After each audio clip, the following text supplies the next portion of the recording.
People seated. Please, those who have a seat. I'd like to call this meeting to order. Today's Friday, September 8th. We've got a number of things to cover here in the Executive Committee meeting. And I'd like to start with the approval of the minutes. We have minutes from July 14th and August 18th of this year. Move approval. Second. I have a motion and a second.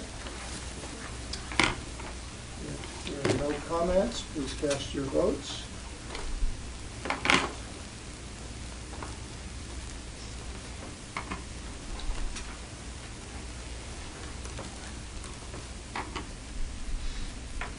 And that's everyone present, and that passes unanimously. Move on to public communication. Do we have any requests for public communication? Thank you. No requests for public communication. We move to the reports part of the agenda. Item number 3 is a review of the draft board agendas. Okay. Item 3, and then review of your September 22nd, 2017 draft board business agenda. Item 1 is approval of your meeting minutes from your July and August meetings.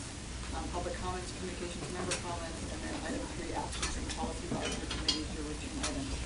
On consent, we have your monthly approval of proposed solicitation and contract awards. We do expect to bring you some recommended awards for the freeway service patrol. Item 5 is allocation of funds from the California Coastal Commission Public Recreational Beach Impact Mitigation Fund. This has gone to your regional planning committee. It's a recommendation to provide funding from this for the city of Encinitas, I believe.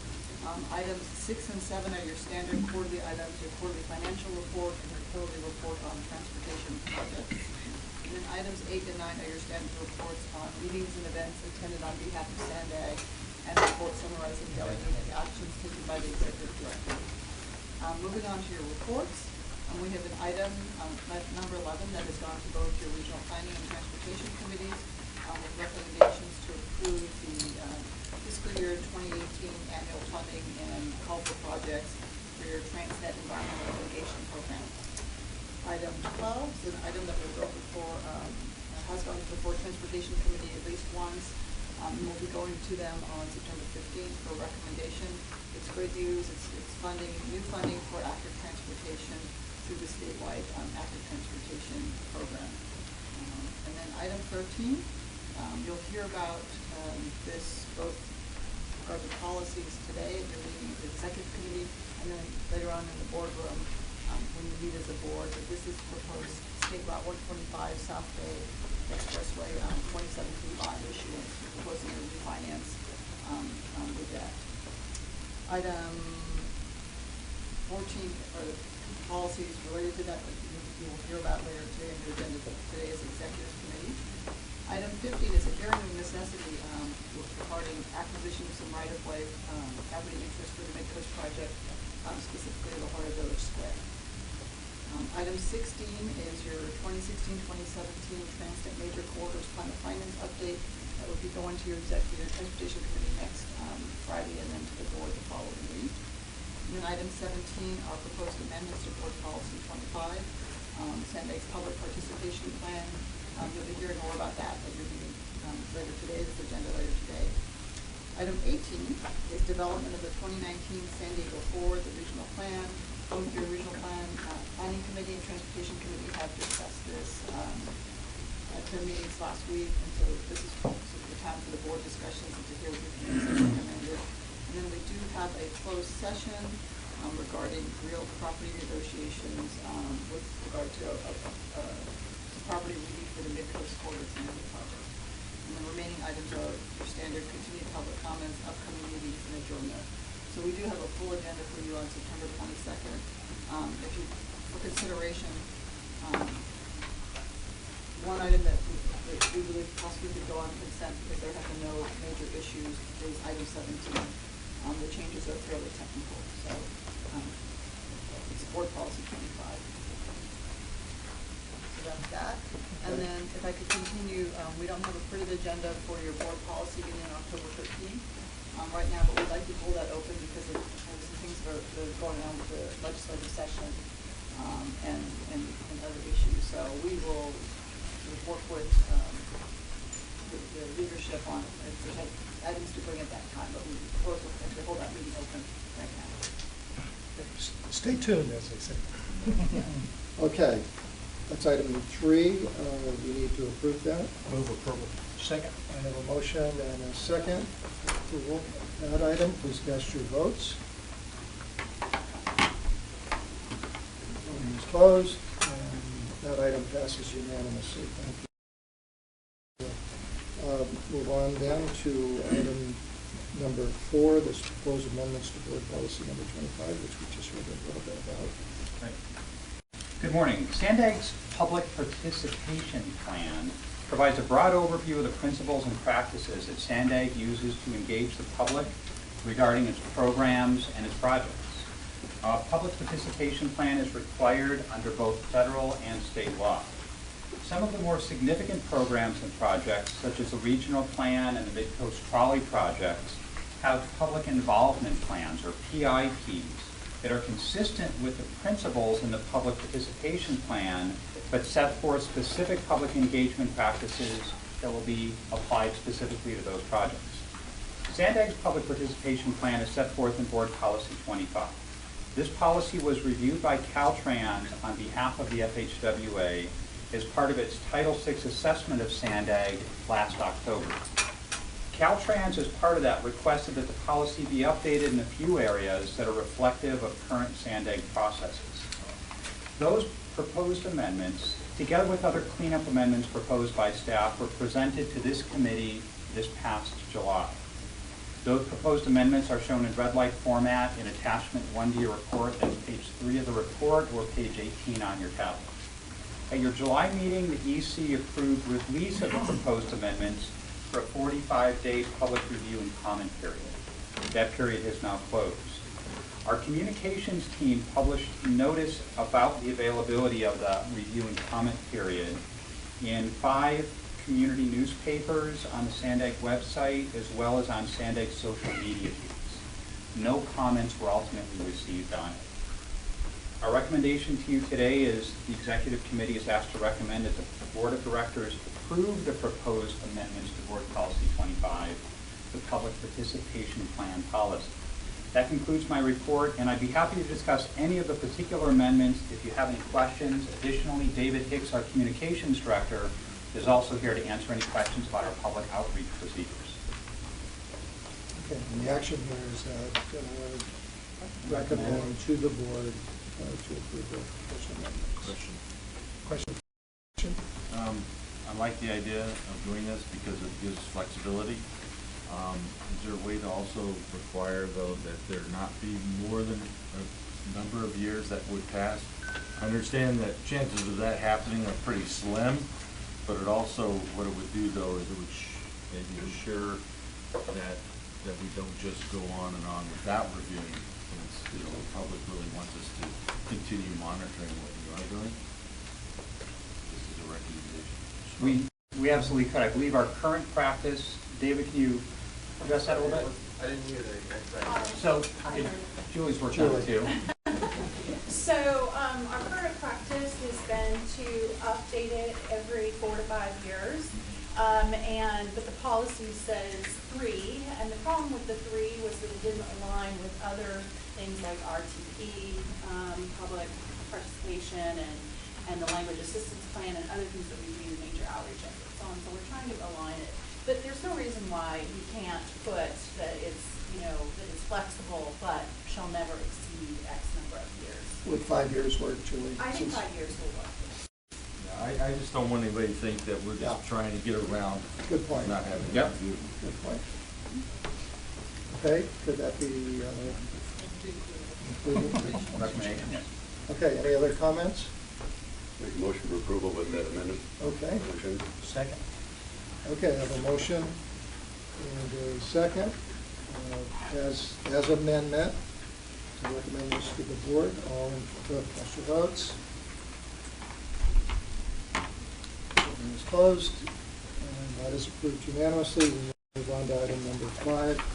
This is the proposed new board policies related to state 125, which also was mentioned just a few minutes ago. Item 5 involves 2 new proposed board policies that are related to a proposed upcoming bond issuance regarding the SR 25 South Bay Expressway. And Andre Dujon and Ray Major are here to explain those proposed policies. Good morning. Joining us this morning is Peter Schellenberger from PFM Financial, one of our consultants. So this morning, Andre and I wanted to provide an update and an overview of 2 proposed draft policies. You may recall that in February of 2017, Andre and I actually made a presentation at the Board of Directors annual retreat, and during that presentation we provided an update on the 125 financial performance. And we talked about an opportunity there is to refinance the existing high-interest TIFIA debt. And you may recall that back in December of 2011, Sandag purchased the South Bay Expressway from the private sector owner after the traffic and revenue had fallen short of expectations, and that ultimately led to bankruptcy. You'll recall that the board's interest in making the purchase was primarily to improve mobility in the region, and the intent was really to reduce tolls that would help to optimize the use of State Route 125 and thereby reduce congestion, as well as reduce the need for infrastructure improvements on parallel routes. After 5 years of Sandag operations and maintenance of the toll road, there's been a steady growth both in trips, revenue, and our reserve fund. That's led to a very strong financial position. And this 5 years of operating history allowed us to actually approach TIFIA at the end of 2016 and discuss the opportunity to refinance this debt. So in the spring of this year, a team of underwriters and legal counsel was assembled, and they began to refine the proposed refinance strategy, and they began to draft the bond documents that, if approved by the board later this month, would result in reduced long-term costs and provide a greater operating flexibility. And later this morning, we will actually hear an overview of this proposed bond strategy and the refinancing schedule, and, as well as receive the draft bond documents for your initial review. Now, the team of underwriters identified a number of best practices as they prepared this refinance strategy, and one of the best practices was the development of 2 proposed policies which are before you this morning.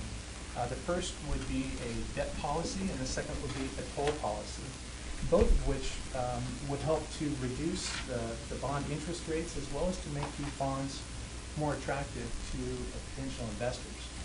You'll find the first of these 2 proposed policies beginning on page 11 of your staff report. That's also page 38 of your iPad. So this morning, Andre and I just wanted to step through these 2 proposed policies, invite your discussion. And so with that, Andre, go ahead and take it away on the debt policy. Take it away. Great, thanks, Ray.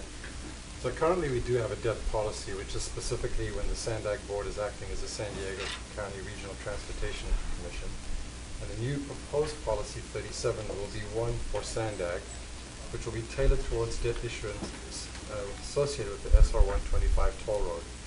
So although the policies are very similar, there are clear differences between a sales tax revenue debt issuer and a toll revenue debt issuer. And we'd better serve to have a new policy as opposed to adding to the existing policy. Given there's a clear distinction and separation between the sales tax credit of the commission and the toll credit for the SR 125, having individual debt policies will also help clarify this distinction and avoid any potential conflicts or confusion in the future. Debt policies are important not only from an internal policy and planning standpoint, but as Ray mentioned, also from rating agencies and investors view debt policies as credit positive. Excuse me. So today I'll walk you through the proposed new policy, which is again on page 38 of your iPad. So section 1 is scope and authority. You'll still borrow money pursuant to Public Code section 132370. The only difference being that the source of revenues to repay the debt will be from the revenues associated with the operation of the toll roads and not sales tax revenues. The day-to-day responsibility for managing the Sandag Debt and Finance Program will continue to reside with the Executive Director. This debt policy will also require that the Board specifically authorize each debt financing. In Section 2, the capital budgeting and planning for debt issuance. As it is with the Commission's Transit Plan of Finance, a long-term financial plan will be developed for the SR 125. The SR 125 Plan of Finance will include forecast operating costs, toll revenues, ongoing capital expenditures related to the Southway Expressway, other available funding sources, borrowing needs, if any, through the life of the development of the franchise agreement. In particular, the SR 125 Plan of Finance must ensure that revenues of tolls and any other source of revenues available to Sandag through the Southway Expressway and pledges security for the bonds meet certain annual coverage tests contained with the bond's legal documents. In context of the SR 125 Plan of Finance, the board will concurrently review Board Policy 38, the toll policy which Ray will review next, and determine the need, if any, to adjust tolls to meet the financial and operational objectives of Sandag and satisfy the related legal covenants to bondholders. Section 3, the standards for appropriate use of debt financing. This will remain the same as for the Commission. Therefore, as borrowing needs identified, Sandag will evaluate the nature of the capital investments to ensure that long-term debt is appropriate financing mechanism to meet the funding need. Section 4, the purpose of the financing. As with the Commission, the general purpose of bond financing falls into two general categories. 1, to finance a new capital infrastructure, or 2, to refinance existing bonds to reduce financing costs, risk, or both. As discussed, this first issuance of debt for the SR 125 will be to refinance the existing TIFIA and Commission loan and reduce our financing costs. What will be different in this policy is that for SR 125, new money issue will also include the need to fund capitalized interest, initial funding reserves for a new capital asset, or to establish a debt service reserve fund. Section 5, types of debt. This section describes all the types of debt instruments that will be evaluated on a case-by-case basis, and the types of debt typically available are described in this section. There are no changes proposed from the Commission debt policy in this section. Section 4, the term and structure of the bonds. This section describes the terms and structure of a specific bond issuance that will be developed with a prudent legal framework within the existing bond indenture and with the objective of maintaining strong credit ratings, addressing investor concerns, minimizing risk to Sandag, and preserving future flexibility in a cost-effective manner. The biggest change in this section will be the additional bonds test, or ABT, where any new issuance of first senior lien obligations must not cause the Sandag debt service to exceed the level at which either prior net revenues or projected annual net revenues are less than 175% of the maximum annual principal and interest for aggregated outstanding first lien bonds. The ABT is currently set at 200% of maximum annual debt coverage for the Commission, which is a more conservative test. Our financial advisors, PFM, have suggested that the bond ratings will not be impacted with a slightly more aggressive ABT, yet will give Sandag more flexibility in potential future issuances, although no future issuances are currently forecast in the latest SR 125 financial plan. There will be no other significant changes for the remaining sections 7 through 12, which include credit enhancement, method of bond sale, market relationships, continuing disclosure, consultants, and post-issuance procedures, in comparison to the existing Commission debt policy. I'll now turn it back to Ray, who will discuss the proposed new tolling policy. Thanks, Andre. So on page 18 of your report, page 45 of your iPad, you'll find the second proposed draft policy. That's draft policy 38. That's the Sandag Expressway, South Expressway toll policy. Recall that the backdrop of the acquisition was the improvement of mobility, and so with that backdrop in mind, the proposed toll policy is designed to inform decision-making and provide transparency when actions are being considered for adjusting tolls on the South Bay Expressway.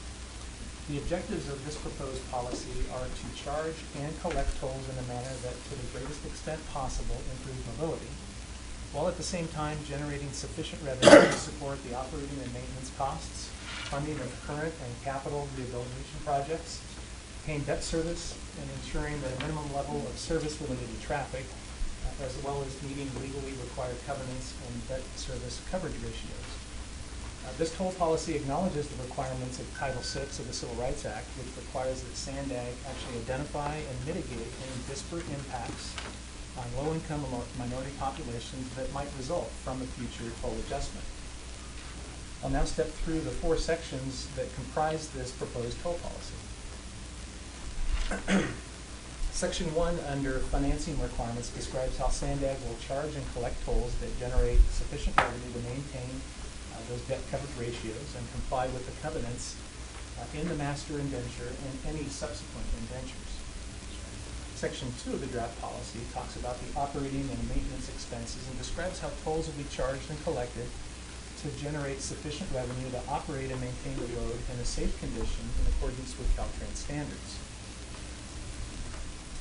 Section 3, under capital projects, describes that the necessary capital expenses to improve mobility would be paid for on a pay-as-you-go basis or with bond proceeds as may be needed, and the actual appropriate financing strategy would be determined through the SR 125 Plan of Finance, which would be presented to the board for review and approval at least every 2 years. And the timing of that is driven in large part by a biennial bridge inspection that Caltrans conducts on our behalf. And so the SR 125 Plan of Finance would need to demonstrate to the board that the forecasted toll revenue would be sufficient to satisfy these loan covenants and obligations. And in this context, the board would be asked to review the toll policy and determine the need, if any, to adjust toll rates to meet the financial objectives of Sandag and to satisfy those legal covenants to the bondholders. And under Section 4, the final section of this proposed policy, this talks about the minimum level of service and really acknowledges that the franchise was originally acquired to better integrate it into the region's transportation network. And in the event that traffic congestion were to occur on the toll road, that Sandag's actually obligated to complete improvements necessary to manage traffic congestion consistent with the authorizing legislation as well as consistent with the franchise agreement under which we operate. So that concludes the overview of proposed policy 38, and we're available to respond to your questions. The bottom line is that we were meeting with the rating agencies and it suggested that one way to improve our rating would be to incorporate these policies. That's correct. But the motive is let's improve the rating and drive down the future interest. Marcella? Thank you very much. And first of all, I want to thank you very much for the briefing that you gave me a couple of weeks ago in regards to this issue.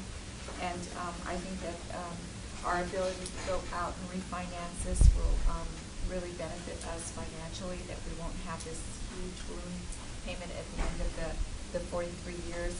I also appreciate the fact that in doing your refinancing, that it will not extend the length of the debt that we owe, the term of the debt that we owe, and I think that that's a very good thing too.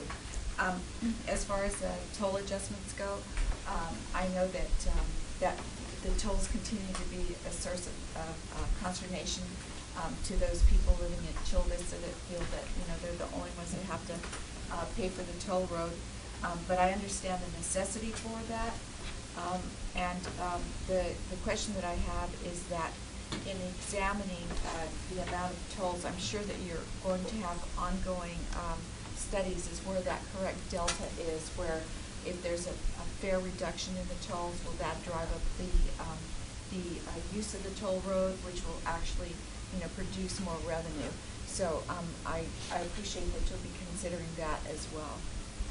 In addition to, having the funds, having sufficient revenues to pay for the debt obligation, but looking at if there's a reduction, will that actually increase the revenues to the project? I really appreciate it. Thank you. I don't know if you mentioned it, but we're going to be talking about the restructuring of the debt and the TIFIA loan. Getting to refinance a TIFIA loan is like, has it ever been done? The government has always been opposed to that because they're giving you a special deal. And the congressional members have always been very vigilant and not wanting to see these loans refinanced. But we're going to have one of the unique opportunities here in the country to be able to do this. This is very positive. April. So let me understand this clearly. We have operational costs we have debt cost, we have capital improvement cost. Now we're refinancing the bond, that's always a good thing for reducing. So we're gonna have substantial savings, as Mayor Sala said, we reduce our obligation at the end of that time frame. The only thing we're gonna use this savings is to reduce the toll service. So the cost savings actually provide you with greater operating flexibility.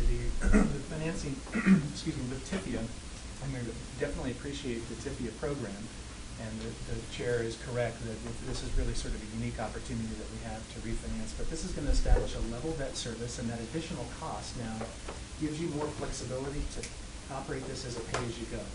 So as we look out over the years through the franchise to 2042, there's a lot of different capital expense needs that this facility has.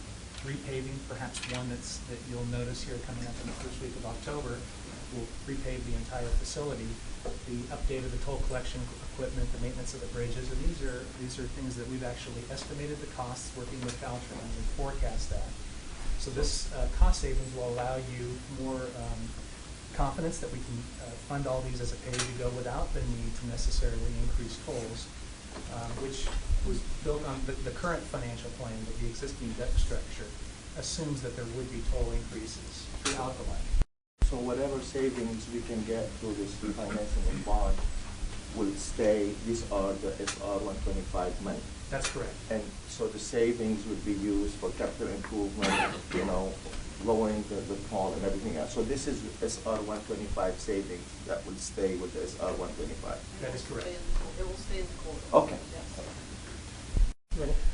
You might have answered the question. Is there a sunset on the toll fees, or is it an ongoing thing until the life, you said the life of Yes. of the road?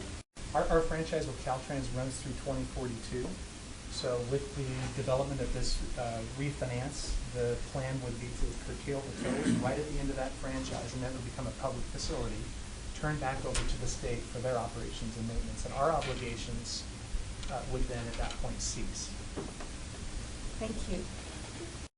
Question. What is the capacity? First of all, I can't believe it's been 5 years. I've never doing this. It's crazy. What is the capacity, additional capacity you can get on the 125 right now? Is it being utilized to what percentage about? Yeah, so at its peak, we're still operating at about 50% of its peak hour capacity. On average, the daily trips are just approaching 50,000. You might recall that when the acquisition was made, we were around 22,000 trips a day. So really, while we've doubled, we still have quite a bit more capacity. It's my understanding, I've actually had people call my office and I don't understand, but because this is a South Bay, maybe because they know, I'm trying to help them, but it's my understanding that if you just go one exit or two, it costs the same as if you went to the very end. That there's no, like they have it, up in Long Beach area, you get off and you pay a certain amount for an exit. Yeah, so the price, the way that the toll system was developed by the private operator is that you are charged a toll and when you're traveling in the southbound, when you exit the facility, and when you travel in the northbound direction, when you enter the facility. So the price paid with the automatic vehicle identification system we call Fast Track, those offer discrete prices for each trip. So wherever you enter and wherever you exit, you pay a specific toll. When you pay with cash, because the infrastructure is set up with pay points at the exits in the southbound and the entrances in the northbound, then the cash that we pay for a full-length trip is $3.50. But if you exit the facility early, you would still pay $3.50. And this is a... That's the long answer to Yeah. the, yes, you pay the same. Yeah. Unless you're using Fast Unless you're using Track. Fast Track. Unless you use the Fast Track, right. Yeah. So this person was saying they're not using it because they only go like one exit or two. And so I'm just wondering if there was like some short trips that might actually, if there's the capacity to get people on it. And I don't know if you've done that as a pilot or if it's even possible with this flexibility, but. I think your friend would be a really good Fast Track customer. Yeah. Yeah, there you go, okay. But, Yeah. okay, that answers that. Yeah, for people that are using it regularly, They all have Fast they Track. should have Fast Track for all sorts of reasons. All right. Okay, but this is a positive thing, and I think it is gives us the opportunity to maintain this and to get it to the level where hopefully Caltrans will take this over someday and we'll do what we love it. It moves as recommended, board. Okay, I have a motion. And a second. Motion by Mayor Ross, second by Ron Morrison. There's no further discussion. Please cast your votes.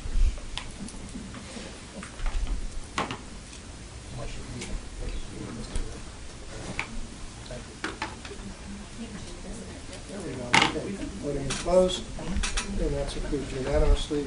We'll move on now to item number 6.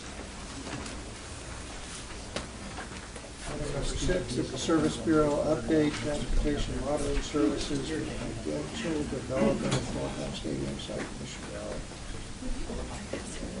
I do. I get on 805 and I go out Olympic Parkway. I should probably do that. Are you going to give the report? Thank you very much. I just don't know where the presentation is. I'm going to sit here if it's okay so I can see the slides. Good morning, Chair Roberts, Vice Chair Sanat, members of the Executive Committee. On May 12th, as you recall, you approved for us to proceed with a analysis of the redevelopment of the Qualcomm site. And my team is here now to give you an update of that site. I have with me Wu Sun, who is our principal modeler and in charge of the activity-based model, and Mike Calandra, who's in charge of this particular project.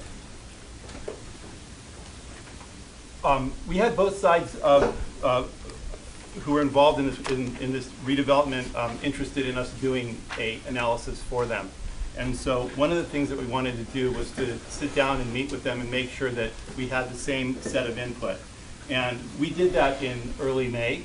And then on June 26th, we delivered some preliminary numbers to both teams. And this is pretty standard practice for the Service Bureau, where we would put the inputs into the model, we run the numbers, and then we get the client's feedback, and if necessary, we run another model. We had some more meetings with them. There were some adjustments made to that model. And on August 31st, we had our 4th meeting with LLG and USA, the two engineering firms, and we agreed to make 3 minor network changes, and we're working on doing that right now. Network changes have to do with specific roads. So there's one road within the development that we needed to put in. There's an interchange that we were looking at, and then the Mission Gorge Riverdale intersection we needed to do a little bit of work on. So just the direction that the traffic goes. So that's kind of the timeline, and I'd like to give you just an update of where we are with this project. And before that, just talk a little bit about the activity-based model in case you're not familiar with it. But this is a multi-year effort for Sandag to improve our ability to do travel modeling. And we collect a tremendous amount of data to try to reflect accurately what's happening here in the San Diego region in terms of transportation and travel behaviors. And the model is developed by using the San Diego Household-Based Survey, and as you remember, we just completed one of these surveys recently, and it reflects the regional travel patterns. We calibrated and validated this against observed data that comes from transit ridership counts, from Caltrans District 11 data, from jurisdiction data on arterial and local roads, and census data, American Community Survey data, as well as VMT data that we get from Caltrans. And we validate this both at the regional and corridor level. And what this results in is a platform that is sensitive to local accessibility. So it looks at our local road networks, it looks at our population, the socioeconomics that are within that particular area, and also land use patterns. So for this Qualcomm site, this is the proposed project site. And if you take a look at it, the yellow on there represents new residential construction that would be built. There's 4,800 units that are proposed on that site. The commercial, which is shown in red, is about 750,000 square feet. The blue, which you see the key is wrong, but the blue represents about 2 million square feet of office space. There's 450 rooms of hotel, which are represented by the purple. And then there's about 275,000 square feet of research and development on this site. And in addition to that, there's open space down here. So there's greenfield, and then there are parks that are embedded within it. So those are the different land use types that we analyzed on this project. Where's the research and development? I don't see any other colors. You know where that is, Mike? You said it's a big chunk. It's 275,000. Do you see where it is on the? It's embedded in the red. It's embedded in the red? Thank you. It's embedded in the red. Can I ask where the parking is for the stadium? That's it? No, It's kind of in the open space. in the middle of, you want me to point out? Yes, please, if you don't mind. Thank you. It's here, it's here, it's here, it's here, it's here, and the hole in the middle, it's here. It surrounds the entire stadium. We have 16,000 parking spots across the entire site. Thank you. So the teams got together, and on May 29th, we agreed to these different land use assumptions. So this is just kind of a summary of what went into the model. 4,800 dwelling units. I'm not going to read the whole thing, but you can see these are the numbers that I just quoted. Both teams agreed that these would be the numbers that we would run the analysis on. In addition to that, there were some other modifications that we also agreed on. So right now the Qualcomm site has one access point. When this is potentially built out, there would be 4 access points. In terms of the regional network changes, there are some arterial projects that we took out because there was a belief that they wouldn't be built by the time that this project was built. Those included Fenton Parkway, Phyllis Place, Santo Road, and the Princess View. So those are connectors that are included in the RTP, in the 2035 plan. They're not included in this particular model run. And also there were some minor modifications on SR 163 and Friars Road, some interchange improvements that we took out. I think the biggest change that we made here is that we did not include the purple line in this analysis for the 2035. So these are based on the final land use assumptions. We ran the model, and this is what the preliminary results show. This is the final. So you're looking at something like 4,800 dwelling units. And in our model, 4,800 dwelling units could house about 9,100 people. So we expect a population of about that many living there. In terms of the non-residential construction, which is the office space, the commercial, and the hotel, there's room for about 10,500 people to be employed on that site. So they would be either living there, working there, or they would be coming into the region, into that specific area in order to be employed. And that, from our model, would generate approximately 100,000 average daily vehicle trips. In terms of the regional volume or the trip distribution, this shows where the people would be coming from, where all these trips would be taken. And this is just a volumetric report. It looks at the origin and destination. It doesn't have to do anything with traffic congestion. But what it shows is that as the closer you get to the stadium, the more people would be traveling on those particular links. But you can see that it would have regional impacts. So interpreting a map like this, you might say that somebody would be living in those housing units and they would be possibly working downtown. So that would be somebody going down on those green, or they may live in Scripps Ranch and work down on this particular site at one of the office buildings. So this is the regional volume that comes from our preliminary final result. In terms of the purpose of the vehicles being there, and this just is to give you an understanding of where the trips come from, about 27% of the trips that would be generated would be work-related trips. About 24% would come from the residential development that's there.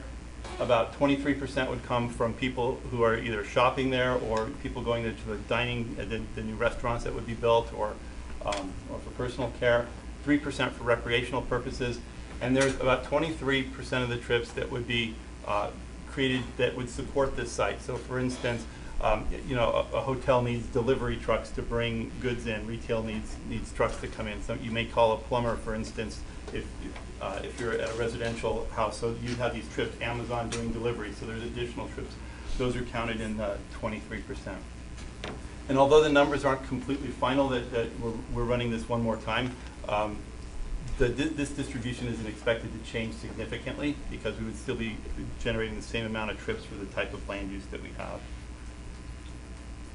One of the things that we looked at is the internal capture rate. And the internal capture rate talks about the number of trips that begin in the site and also end in the site. So these would be people who would potentially live there and work there, or live there and shop there, and so their trips begin and end on that redeveloped Qualcomm site. And this is a table from the Journal of Urban Planning, and we just use this as kind of a check to see where does this particular development fall. And as you can see, we have an internal capture rate, which means 8.3% of the trips would begin and end within the development. That's where we see it over here. And you can see that kind of falls in the middle range of all these comps, if you want to call them that, that we got from this journal. Okay. So the one thing that we have unique about this particular development is that there is nothing else like this in San Diego that we can look at and say, it looks exactly like Otay Mesa, or it looks exactly like Riverview. It doesn't. It's unique. And so we just did this as a check. And then finally, I just wanted to talk a little bit about what the current status is. So the last time that we met with the two engineering firms, there was a disagreement in terms of what the trip generation rates should be, especially or particularly for the regional, commercial, and also office high-rise and low-rise. And there were some of these minor modifications we were doing to the network that I talked about earlier. So we're in the process of doing that.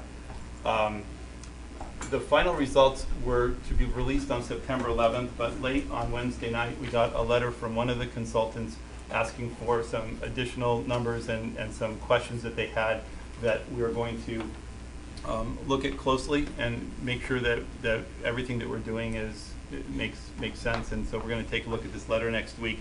So we're hoping that we can still get the results out the week of September 11th, but it is possible that we have to push it out until the week of the 18th for the final numbers, depending on what happens. So with that, I'm here with my team to take any questions that you may have. Yeah. Take any questions that you may have. Yeah. Thank you, Ray. I had asked him to give you a briefing because this is kind of a controversy. And I'll take you back to when we started. Both sides had requested of us to do this study. Sandag and the Service Bureau has a long history of providing these studies on projects throughout the region. And we have a model that is really good. I mean, it's been highly respected by traffic engineers. When you get into a controversy, though, you start to get everybody that has opinions they want to express. And in addition to traffic engineers, we get a lot of consultants that are hired, otherwise known as lobbyists, or whatever you want to call them. And you start to see a debate that takes on a life of its own outside of what we are trying to do. And it's just trying to inform public policy in terms of what is going to happen as a result of this. The inputs, everybody agreed on the inputs, and that's a critical step. How much are you going to have of each of these different categories, because they're the trip generation that results is really dependent on those the various quantities and the various different types of uses. The staff has worked very professionally. I feel very comfortable in saying that to you. Not surprisingly, as we go forward, we will release the report, publicly release the report.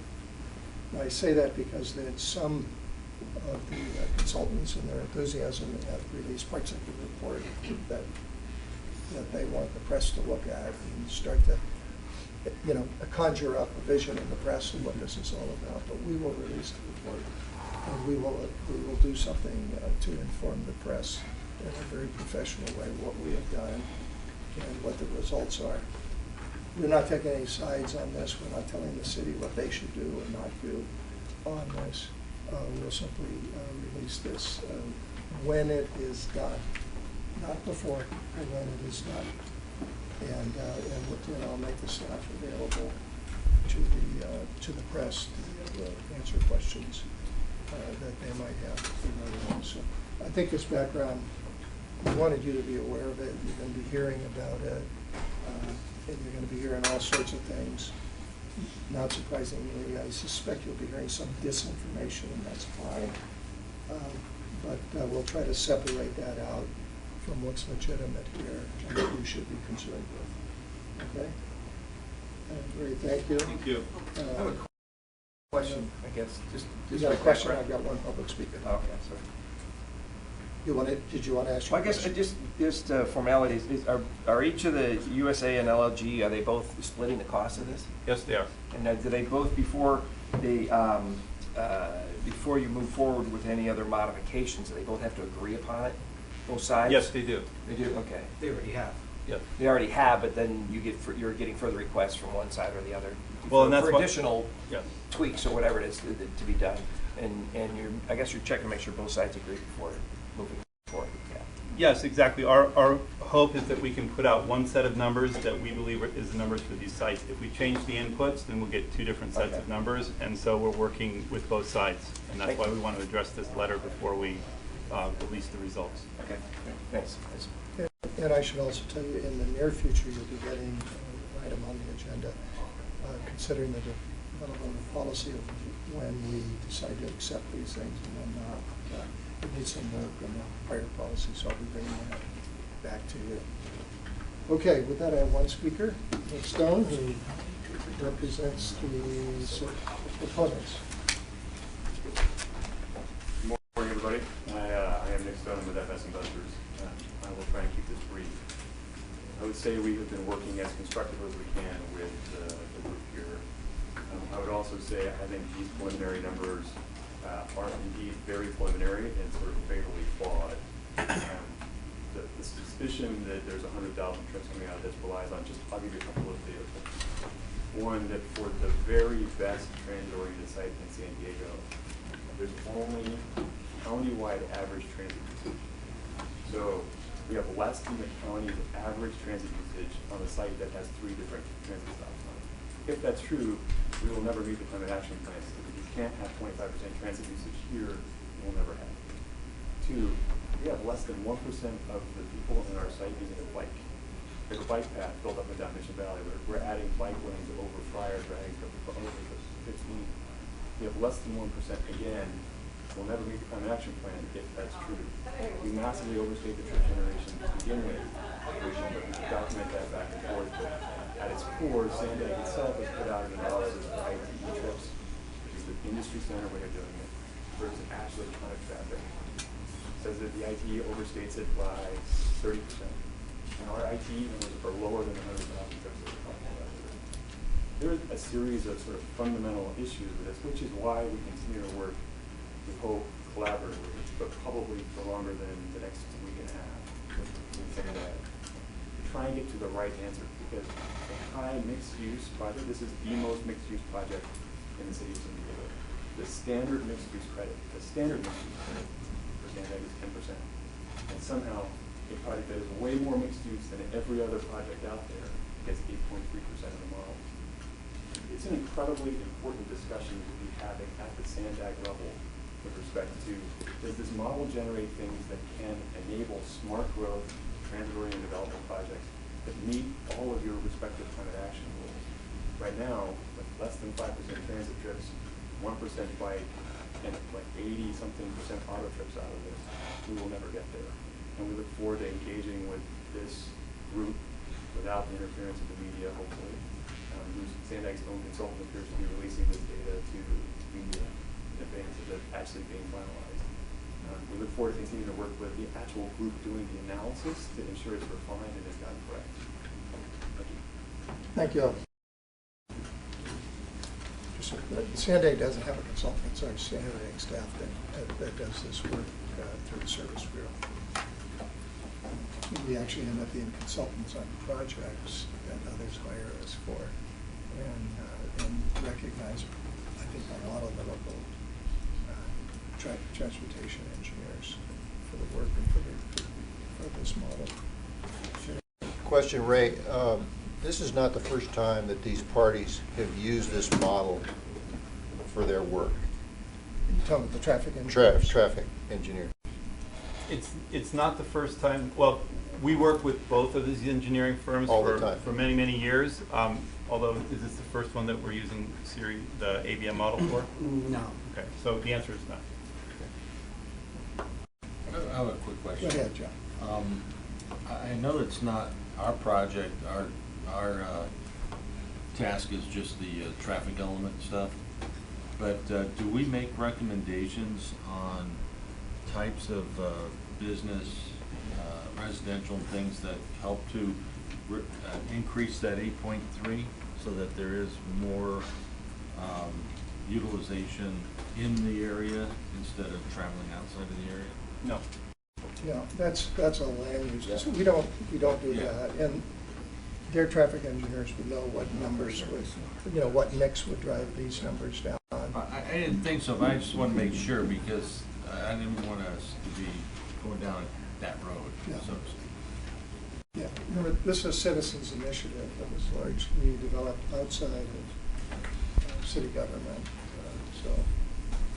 But we will present the numbers that we professionally conclude are likely to result. Okay. And whether that meets the climate action plan, we present the numbers that are professionally arrived at by our engineers. Okay. Okay. Usan, thank you. You did a terrific job Thank today. you very much. Do not talk so much next time. Okay, I'm going to skip item 7. That's our legislative report. I know that you're dying to hear from Robin, but we'll postpone it to a later date. And we'll do the item number 8, and we'll see if we get us out of here quickly. I'd like to have a brief report on that. Good morning, Chair and Vice Chair. Good morning, members of the committee. With us today is Jennifer Farr. Jennifer is a partner with the independent certified public accounting firm of Davis Farr, who will be performing the upcoming annual audit of SANDAG, including the audit of SANDAG's comprehensive annual financial report of the CAFR and the basic financial statements for the 3 component units, the San Diego County Regional Transportation Commission, Source Point, and Argus, for the fiscal year ended June 30, 2017. As you know, this is a recurring physical and the compliance audit that Executive Committee oversees every year. So Jennifer is here today to present matters to the Executive Committee in accordance with the Statement of Auditing Standards, and she will provide an overview of timing and scope of the audit. With that, Jennifer, please. Thank you. Jennifer, let me interrupt you. Just before you start, I want everybody to understand this is a financial audit. Right. Yes. Okay, everybody on the same page? This is not a performance audit that I know you're dying to have. This is a financial audit, so try to keep your heads focused here. Thank you, Chair. No projections. No projections. It's not funny, Sam. Thank you for the lead-in. I wanted to share with you the purpose of the financial statement audit, and what you've engaged us to do is to provide assurance that the financial statements and the disclosures that are contained in the comprehensive annual financial report are materially correct. The auditors are required to perform the audit in accordance with government auditing standards, which are developed by the U.S. Government Accountability Office. And the financial statements themselves are required to be presented in accordance with generally accepted accounting principles. Those are set by the Government Accounting Standards Board, or GASB, you might be more familiar with. We've completed the planning stages of our audit for the year ended June 30, 2017, and we'll be starting the final audit in mid-October. As part of our annual audit process, we evaluate internal and external factors to determine where the audit risk is, and it helps us design our audit procedures. We perform certain procedures every year for every government client, and then we tailor our procedures every year based on what is going on in the historical financial information. Included in our letter summarizes some of the modifications that we were making. I won't go through all of them because of time, but for example, this last year you issued the 2016 A sales tax revenue bonds, so we will be auditing that new debt transaction, looking at how the bond proceeds are spent, making sure that bond compliance is accurate. The letter is intended to tell you about the scope and the timing of the audit, but also to let you know that we are interested in your thoughts if you have concerns about any suspicion or knowledge of fraud or any suspected use of improper accounting practices related to the historical financial data. There's contact information on the letter. You can contact me if you have any concerns. And in addition, SANDAG staff, 100% of SANDAG staff received a communication with our contact information. So if they have any knowledge or suspicion of fraud, they can contact us directly as well. So with that, I'm happy to answer any questions that you have. Okay, any questions?